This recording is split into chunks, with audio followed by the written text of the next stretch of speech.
Ձեռք բերեք իտալական նրբագեղ ու բարձրակարգ սալիկների նշված տեսականին, վճարելով բացառիկ 4400 դրամ 1 քառակուսի մետրի համար։ Շնորհակալություն։ Իրականում բովանդակային առումով ասվածին քիչ բան ունեմ ավելացնելու եւ հնչած կարծիքների գերակշիռ մասի հետ համաձայն եմ։ Նախ ուզում եմ շնորհակալություն հայտնել ԵՄ Հայաստան քաղաքասարակության պլատֆորմին կատարված ահռելի աշխատանքի համար։ Մենք մանրամասն թեփանցիկ ծանոթացել ենք, բայց մանրամասն կծանոթանանք զեկույցին եւ հատկապես առաջարկությունների մասին եւ կփորձենք դրանք ներառել մեր քաղաքական որոշումների մեջ։ Ես կցանկանայի մի քանի բառերով անդրադառնալ հնչած զեկույցներից որոշներին, մասնավորապես դատական, արդարադատական համակարգին վերաբերող։ Ես ցավով պիտի համաձայնեմ այն կարծիքի հետ, որ մեր դատական համակարգը դեռ ամբողջությամբ կենտրոնացած չէ արդարադատություն իրականացնելու վրա, դա այդպես է եւ դա ես չեմ պատրաստվում հերքել եւ ամեն օր ինձ հասնող այն տեղեկությունները տարբեր մասնավոր անձանցից, ովքեր տարբեր միջոցներով բարձրաձայնում են իրենց խնդիրները, ովքեր այս կամ այն կերպով առնչվել են դատական համակարգի հետ, լինի քրեական վարույթով, լինի քաղաքացիական վարույթով, շատ հաճախ ես նկատում եմ մեր դատական համակարգում հարցերի տեխնիկական լուծում, հարցերի տեխնիկական կողմի բավարարում եւ ոչ արդարադատական բնույթի խնդիրների հասցեագրում։ Մասնավորապես ես մի քանի անգամ սա ազգային ժողովում եմ ասել, իմ տրամաբանությունը հետեւյալն է. ավելի ծանր հանցագործություններով հասցված վնասի հասցեագրումը, դրանցով քննությունը, դատավճռի կայացումը պիտի լինի ավելի արագ, ավելի առաջ, ավելի շուտ, քան ավելի թեթև կամ միջին ծանրության հանցանքով հասցված վնասի։ Ես այդպես եմ հասկանում։ Եթե չգիտեմ, մեր կյանքում, երբ մենք ունենում ենք խնդիրներ, չէ, մենք սկզբից լուծում ենք ավելի մեծ վնաս պատճառող խնդիրը, հետո ավելի փոքր վնաս պատճառող խնդիրը։ Մեր դատական համակարգում, երբ ասում դատական համակարգ, նկատի չունեմ միայն դատարանները, ընդհանուր դատական համակարգը, սկսած նախաքննական փուլից մինչև դատավճռի փուլ, ես նկատում եմ, որ հաճախ կարող է այդ ծանրաբեռնվածության մեծ մասը, պարոն Գրիգորյանը ճիշտ է ասում, որ նայում ենք միջին ծանրության հանցանքի համար կարող է, չգիտեմ, այդ հանցանքով պատճառված վնասից 3 անգամ ավելի մեծ գումար ծախսի պետությունը։ Դա նորմալ չի։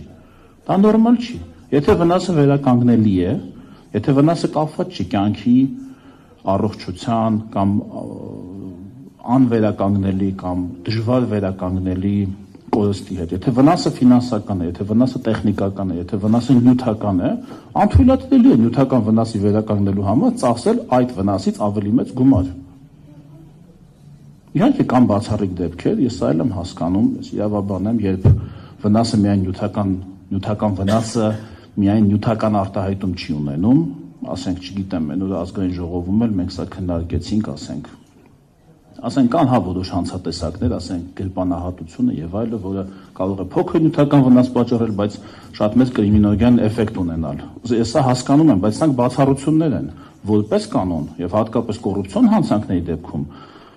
վնասը պետք է չափել ֆինանսական թվերով եւ հետեւաբար ավելի մեծ վնասի հետևից պիտի գնալ ավելի մեծ էնտուզիազմով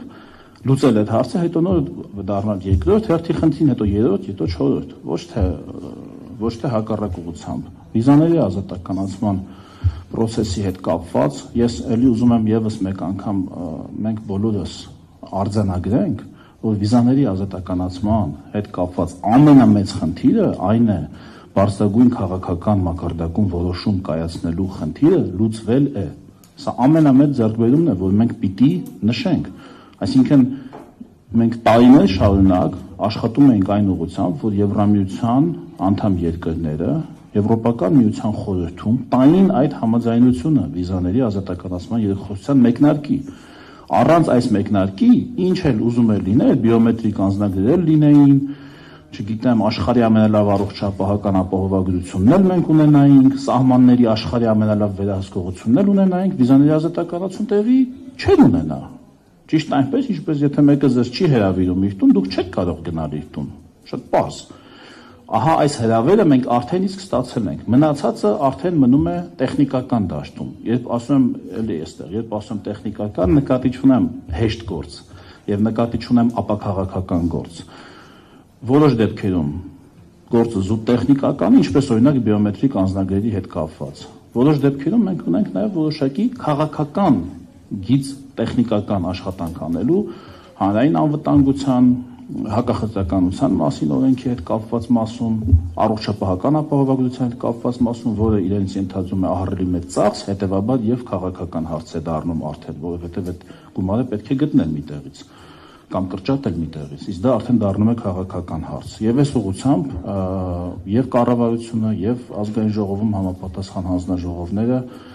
հիմա ահռելի մեծ աշխատանք են տանում, բայց ես միևնույն ժամանակ ցանկանայի նշել վիզաների դյուրացման համաձայնագրի ընթացքը։ Մենք խոսում ենք վիզաների ազատականացումից, բայց չէ՞ որ մենք ունենք վիզաների դյուրացման համաձայնագիր, որը հիմա արդեն ուժի մեջ է, ըստ որի Հայաստանի քաղաքացիները, ինչպես բառն ինքը ասում է, ավելի դյուրին, ավելի հեշտ ընթացակարգով պիտի որ ստանային վիզաներ։ Բայց եկեք փաստենք առանց, այսինքն մինչև պատճառներին անդրադառնալը, եկեք նախ փաստենք, որ այսօր Հայաստանի Հանրապետության քաղաքացիները շատ մեծ դժվարությամբ են ստանում վիզաներ։ Եվ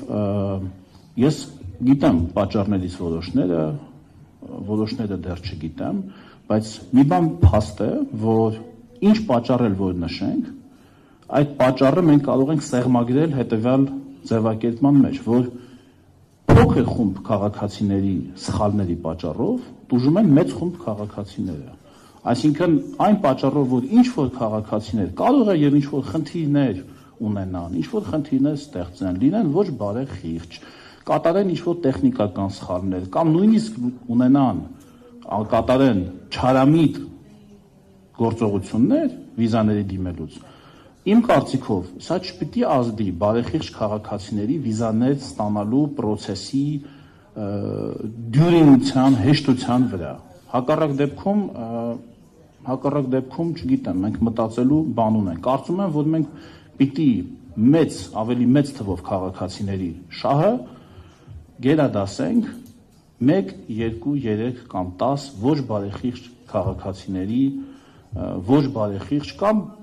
շատ հաճախ ուղղակի տեխնիկական սխալների։ Էներգետիկայի հետ կապված էլի ճիշտ է ամեն ինչ ասված, պարոն Խուրշուդյանը խոսեց սուբսիդիայի դադարեցումից, ցավոք սրտի հիմա դա անհրաժեշտություն է, պարոն Խուրշուդյան, այլ կերպ կառավարությունը չէր էլ կարող հիմա վարվել, որովհետև մի քիչ ժողովրդական լեզվով ասեմ, ցանցերը այլևս չեն դիմանում,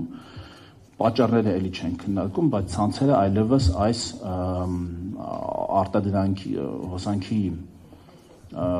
surplus ավելցուկին հոսանքի ավելցուկին այլևս չեն դիմանում եւ կարծում եմ, որ մենք չենք ցանկանում, որ մեր ցանցերը աշնանը օրինակ ավելի լուրջ խնդիրներ ունենան այդ ավելցուկը փոխադրել չկարողանալու փաստի հետ կապված, փոխարենը կա գաղափար այդ սուբսիդիաները տեղափոխել մարտկոսների դաշտ, ինչը էլի բնականաբար, պարոն Գրիգորյանը շատ ճիշտ նշեց, բերելու է միգուցե այլ խնդիրներ, բայց նաև լուծելու է այլ խնդիրներ, որոնց հետո բերելու է արդեն այո, տարիներ հետո մարտկոսների ուտիլիզացիայի խնդիր, որը էլի պիտի լուծենք եւ կարծում ենք մենք պիտի գնանք խնդիրները լուծելու ճանապարհով, ոչ թե ուղղակի այսպես վարանենք խնդիրներից, այլ հիմա լուծենք այն խնդիրները, որ ունենք հիմա, կարող ենք սուբսիդիան տեղափոխել մարտկոսների դաշտ, գիշերվա եւ ցերեկվա տարբերությունը սպառման եւ արտադրման մարտկոսների միջոցով լուծենք, որովհետեւ դա կարճաժամկետ եւ հրատապ խնդիր է, որը հենց հիմա ունենք։ Հետո արդեն կմտածենք մարտկոսների ուտիլիզացիայի մասին 10, 15 կամ 20 տարի հետո ինչպես ենք լուծում։ Այս առումով կարևորագույն հարց է եւ ես սա ուզում եմ շեշտել, անհրաժեշտ եւ իմ խորին համոզմամբ, քանի որ ես հարցը շատ երկար եմ ուսումնասիրել, շատ մասնագետների հետ եմ խոսացել, անհրաժեշտ է մեզ բոլորիս շատ հայտնի հոսանքի ինվերտորի կառուցումը, դդմաշենի հայտնի քանի 370 միլիոն, չէ, արդեն քան է գնահատվում դոլարանոց, որի շուրջ KfW-ի հետ կարծեմ համաձայնությունը կա, հիմա չգիտեմ դա ինչ փուլում է գտնվում, բայց ես չեմ հավատում, որ